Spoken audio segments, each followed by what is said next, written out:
Just everything. Everything. Every level. I have nothing to lose. It's impossible to fire federal employees. I don't know. I have nothing to lose. It's impossible to fire federal employees. I don't know. Stuart Karaffa is a card-carrying member of the Democratic Socialists of America. Karaffa may look the dull, bureaucratic State Department employee with his suit and tie, but make no mistake, this man is a radical who boasts of resistance, socialism, and the abuse of federal work rules. I work for the State Department. I'm a civil servant, so I'm a union member and all that good stuff.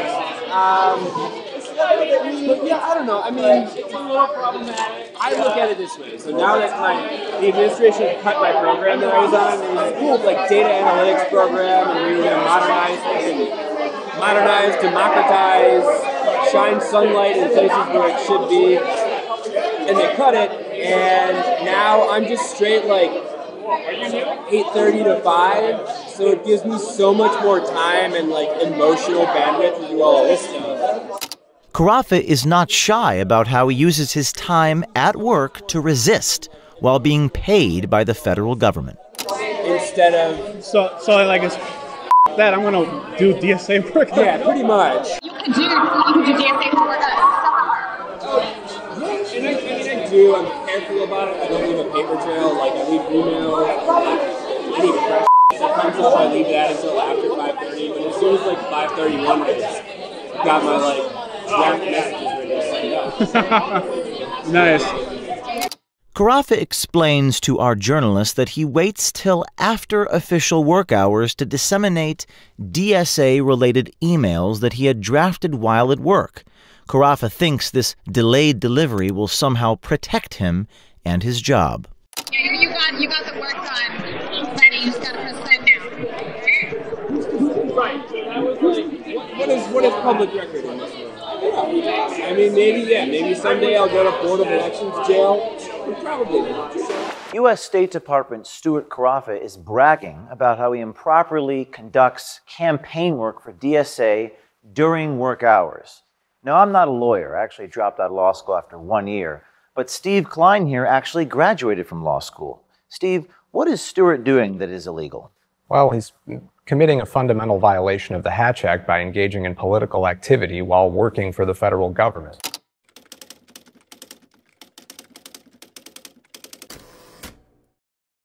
And Steve, what is this Hatch Act? Well, the Hatch Act was designed specifically to prevent that kind of activity, to prevent your and my tax dollars from going to subsidize political activity, whether it's Republican, Democrat, or the Democratic Socialists of America.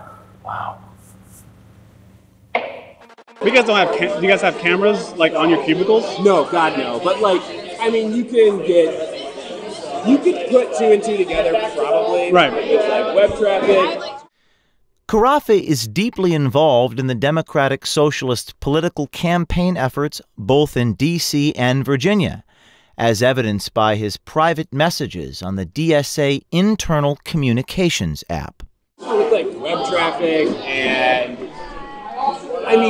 I could make the case before a court of law that I'm going to the Virginia sort of campaign finance website, that I'm just interested in what people are doing politically. Right. But if they also go and look at DSA minutes and officer positions, they'll be that's weird. You were the co-chair of the Electoral Caucus, and you spent 3 hours on the Virginia campaign finance website. And they have So then how do you do it, though? How would you do it?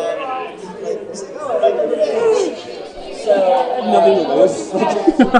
It's impossible to fire federal employees. I don't know. Is your supervisor cool with it, or? She's no knows.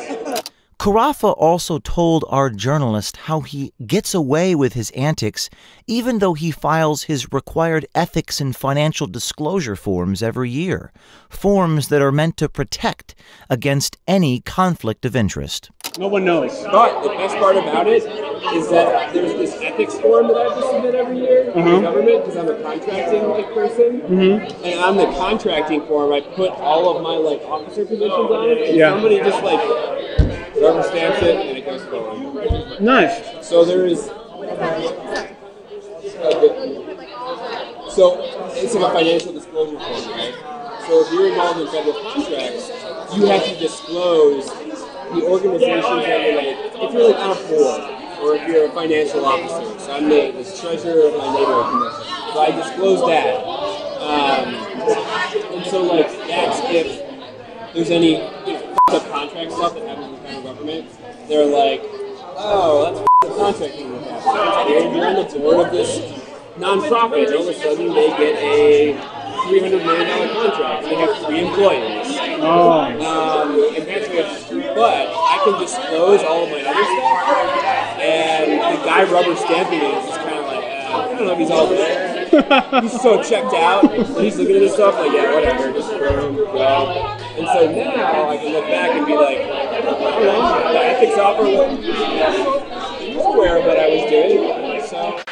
Karaffa wears his DSA sensibilities and values like a badge of honor. It's just everything. Everything. Every level.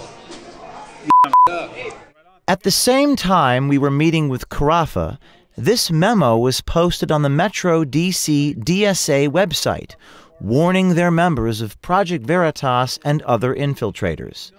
As we were wrapping up production of this report, we announced on social media the upcoming release.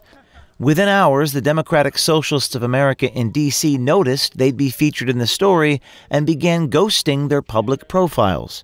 Internal emails and their Slack channels urged members who worked for the federal government to, quote, lock down all social media accounts and activate 2-factor authorization on all important accounts, unquote.